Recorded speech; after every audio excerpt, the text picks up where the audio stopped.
Thermometer, 1 is you're not concerned at all. 10 is you are very concerned and you think it's going to be a big, big problem going forward. Okay. Connor McDavid's minutes this season. In the back-to-back games on the road trip, he was north of 50 minutes for time on ice. Granted, one of the games went to overtime. The other game was close and had some power plays in it. Sure. Do you think and do you buy into the fact that they're overplaying Connor McDavid, especially considering he has to go to the Olympics and play a lot for Team Canada? 1 through 10, Liam. I've got a counter question to you after that. I'm going to do some research if you want to ask your question first. Oh, my counter question is, what do you care more about? Oilers Stanley Cup or Team Canada gold medal? Oilers Stanley Cup. Okay, well then who cares how tired he is going to the Olympics? No. I'm saying like he's not even going to get a rest at the Olympics. Like he still has to go and presumably play. Compounding the fatigue. It's compounding. He has to go play a ton at the Olympics. Interesting. So like the Olympic gold medal game, and again, Connor would probably never agree to this. The Olympic gold medal game is on the 22nd, and the Oilers come back and start playing in California on the 25th. Is there maybe a case to you just shut them down for a week? That's a maintenance day. I would almost say, and they're important divisional games. Like you need to win them, but like, is it maybe he'll want to play though? The thing is, if you ask Connor McDavid if he's fine playing 25 minutes a night, the answer is yes. Yeah, he's a dog. He wants to play. He wants to score. So I'm not concerned that Connor McDavid's concerned. I'm just concerned that we have to play him this much to try to win hockey games.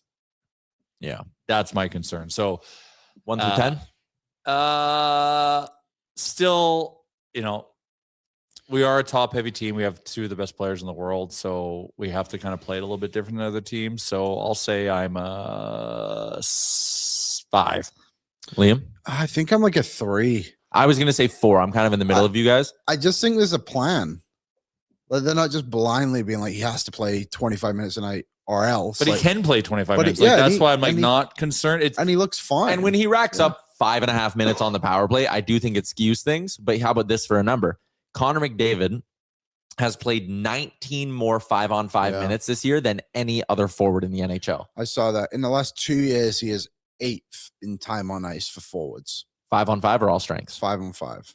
Interesting. Ahead of him, Scheifele, McKinnon, Panarin, Rantanen, Connor, Crosby, Draisaitl. Are you using total time on ice or time on ice per game? Total time on ice. Remember, he missed some time last year. I know. I'm just saying he's still there. Yeah, and that's fair. I mean, time on ice per game, whatever. Time on ice per game, he is the leader over the last 2 years. He's at 17.04. The only other player who's above 17 is Kaprizov. So I'll say it's 4 just because I don't think it ultimately sinks them at any point.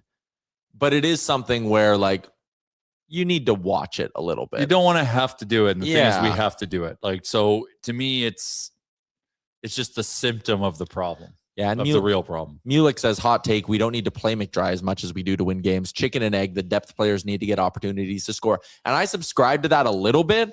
I also, again, like the competitive part of my brain, and obviously Chris Knobloch's a competitive guy. When you're in the moment, when it's your ass in the jackpot and you're Chris Knobloch in the third period of a tight game, I think we would all lean on Connor and Leon. Like, it's easy to sit here from the outside and in hindsight and be like, they shouldn't have played McDavid and Draisaitl as much. But, like, what happens to you when your ass is in the jackpot? That's just an old-timey saying. Oh, okay. Oh, really? I think so, yeah. Ass in the jackpot? Yeah. Don't you remember that viral clip from a few years ago? Really? Of Mets manager Terry Collins. And he was really upset that the umpires threw out Noah Syndergaard. And he ran out to the umpire and he put his finger in their face. And they were like, Terry, calm down. And he's like, no, it's my ass in the jackpot.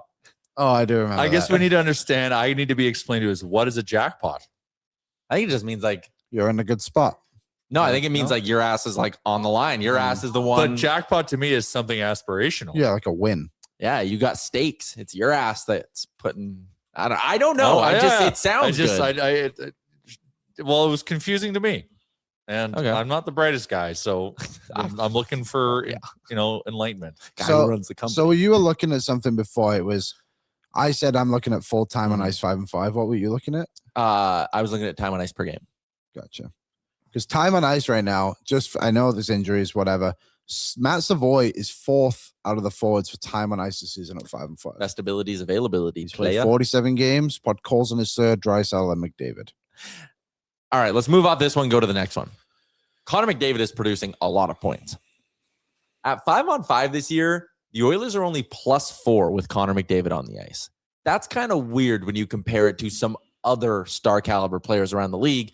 And what some people are pointing to, had this conversation with Gregor the other day, Ryan Nugent Hopkins 5-on-5 production. He only has 6 5v5 points in the last 15 games. Concernometer on Nugent's 5v5 production. I'll probably say 6 because I mean, like that number's low. I think it's another reason why you shouldn't put him on his own line because his offense hasn't been there at 5-on-5 or even strength, whatever you want he's to a call winger. it. We pay him as a winger now. He's a winger. And I think he's still playing well, but I think that just based off specifically the points, I would say 6. It's got to be better. Yeah, his 5-on-5 definitely needs to be better. Like, I love the Nuge. He is a valuable asset to the team. He's a valuable asset on the power play, but because he is considered one of our top dogs, you do want to see his 5-on-5 up. So yeah, I would say that's more of a 7 to me. My gut was 7 off the jump. What is it usually? Like what were his 5-on-5 numbers last year? I mean, I can find them for you. I'll look. You do your thing. I'll do my thing. Let me get my notepad. I have it here. Well, actually, no, I don't have it here. So yeah, you need to look it up. But I was just looking. So his time on ice with McDavid, he's played 774 minutes this year with McDavid at 5-on-5, 545 away. His goals for percentage without McDavid, I mean, together they have a 57% goal share. When you pull Nuge away from McDavid, it drops to 37. So I guess that's the other kind of part of the argument here is when Nuge is away from McDavid, and I'm now making the assumption that those minutes away from him are when he's centering a line. That's not a good number. So if you're playing him with Connor and at least getting average 5-on-5 play with him there, when you pull him away, you get below average play.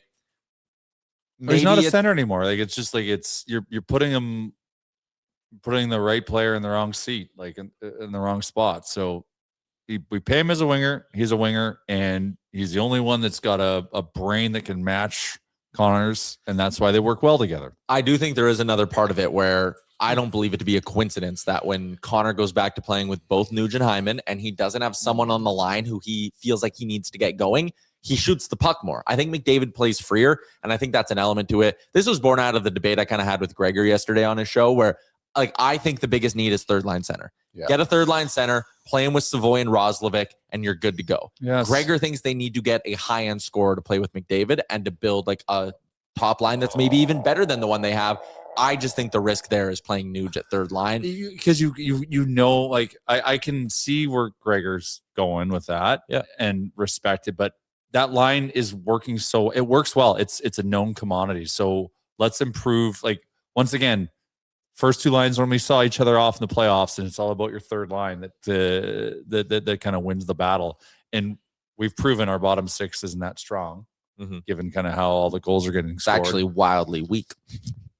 So we need to be loading up and having like the strongest third line going into the playoffs. I think that's fair. So you need someone to drive that line. Mulick says he was a center versus the Golden Knights when they played McDavid, Dry, Perry. My counterpoint to that would be, and they won that series because Stuart Skinner had 2 shutouts. They didn't win that series because like the forward group was carrying the mail or anything like that. Shout out to Kapanen. They won a game 1-0. Yeah. And then what was the other game? It would have been similar. It was like 2-1 or something like that. They were close games. Series.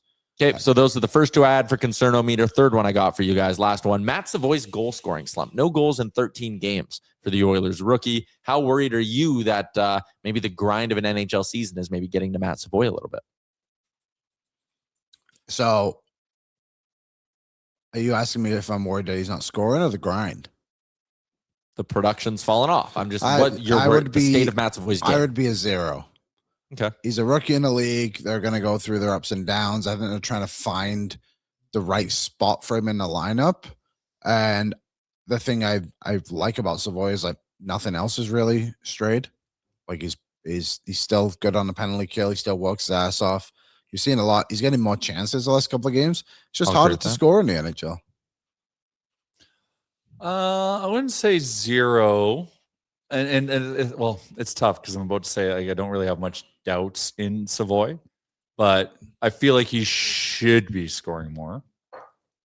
And so with that said, I would say my Concernometer ranking is probably a 4. because he has the tools to score at this level. Yeah. And it's shown up a little bit, and we've seen flashes of brilliance, and he just needs to round that up. And granted, he's trying to develop his game at the NHL level. Mm-hmm. So this, like, people are gonna hate me for saying this, but like maybe he could have benefited from more time in the AHL just to like get that like next step. But he also earned a spot on the roster. Yeah, I think last year he was getting to the point of being too good for the American League. So Ish, yeah. I agree with what you guys are saying. The PK stuff is still there. The effort's there. He's not turning over pucks, making mistakes. And like, that's why you can look back through his game logs. And even on this scoreless run, like a game was 16 minutes, 14, 13. Against Chicago, he played north of 14. Like, he's still getting his minutes, and he is getting his looks. Against Chicago, he could have had a couple. 2. And we say this point a lot, Liam. Like, he's had a lot of good looks. There's a lot of good things where he could have had 1 or 2. I'll say my concern level is 2, just because you want him to be a bit more consistent offensively. But right now, he's on pace for 12 goals. He had a run earlier this season where he had 3 goals in 2 games. It isn't bad, but it's because of what his ceiling is. Yep. You want it to be more, and that's just all I'm concerned. Like, is it going to translate at the NHL level? He's got the tools, but can he put it together at this level? Because he's a guy that could be. Well, you saw him in junior. I'm not saying he's going to be like an 80 point, 90 point NHLer, but like he could be a 40 to 60 point guy. Yeah, which is obviously quite the range, but.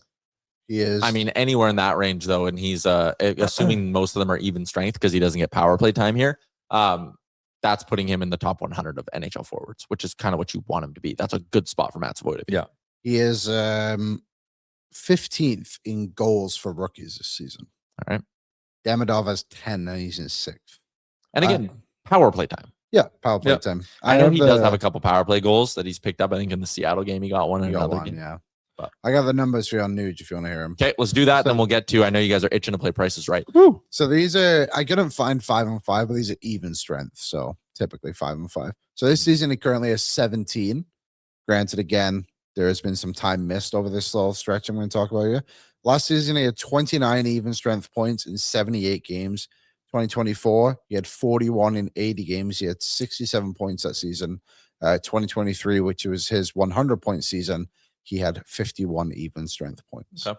So he's probably, I would have to figure out the pace, but I would assume he's on pace to get more than he did last season at 5 and 5. Even strength, 17 to 29. Last year was a down year too. Yeah. But down year, still had 20 goals. What's up, Nation citizens? If you enjoyed today's episode of Oilers Nation Every Day, make sure you hit the subscribe button here on our YouTube to not miss any of our content. We got you covered from interviews, insight, analysis, everything you need to stay up to date on everything around the team. Hit that subscribe button so you don't miss a video.